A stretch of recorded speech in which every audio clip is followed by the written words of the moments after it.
राज्यावर अवकाळी पावसाचं संकट ओढावलेलं आहे।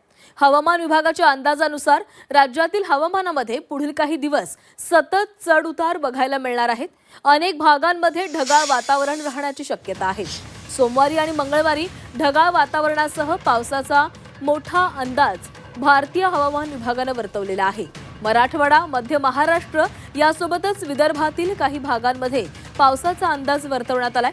लातूर, बीड, अहिल्यानगर, सोलापूर, सांगली, परभणी, हिंगोली, धाराशिव, चंद्रपूर या भागांमध्ये विजांच्या कडकडाटासह अवकाळी पावसाचा अंदाज आहे।